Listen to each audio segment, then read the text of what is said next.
So, David Carlson, what is the new activism you mentioned? I'd like to clarify that it's a new era. It's a coalescing of the movements that have been building, especially since Occupy, since the beginning of the war. We had the civil rights movement, and that was a coalescing of all the different movements that were going on.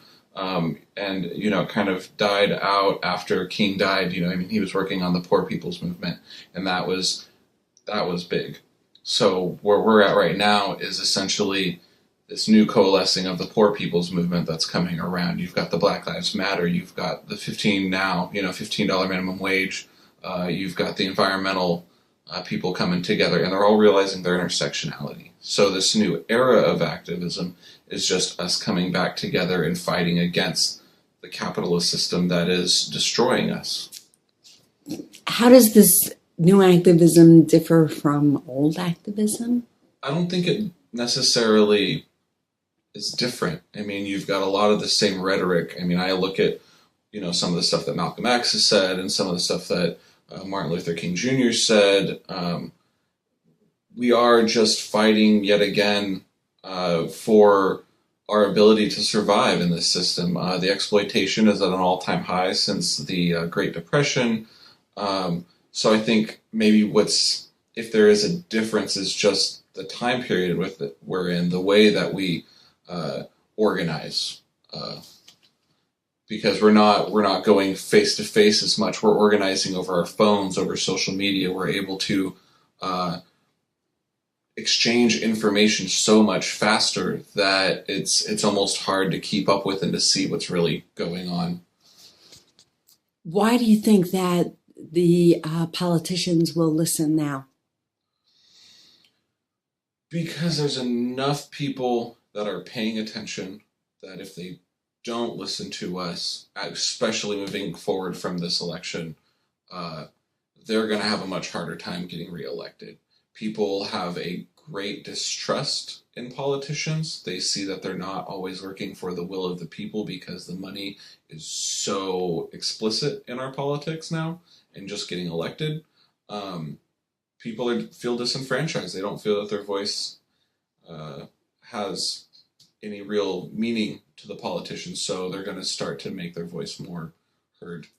So how do you propose to get more people engaged? Because that seems to be one of the problems I've noticed. Just maintaining interest.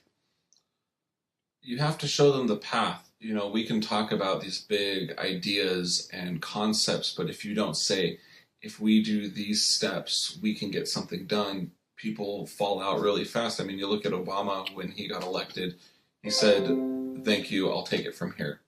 And it just totally, he could have used that bully pulpit to keep people motivated and going.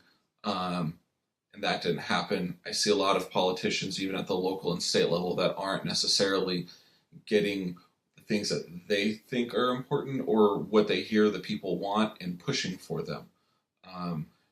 To get people engaged on just a community-based level, you have to give them something that they care about, that they believe that they can fight for and even get intermittent wins, small things that build up to a larger conclusion.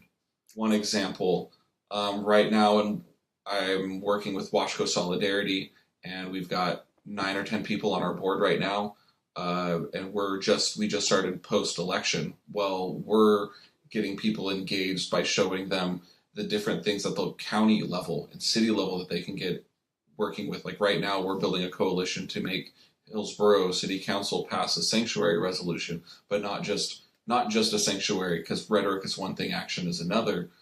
So to be able to say, we want the city to not work, the police to not work with the 1033 program, which is the program that gives them all of their militarized weapons. Stuff like that, we're getting people excited about that. And the last meeting I was at just for that action, we had 20 people there. Oh, wow, that's great. And, it's the faith community as well as the students, as well as just community members getting engaged. I think not playing so much on identity as far as political affiliation or faith, anything like that. We need to be discussing in terms of community, and realize it, because I think a lot of people are feeling disconnected from their community, whether because of the shift in society. And so bringing us back together is going to be really important to getting people engaged.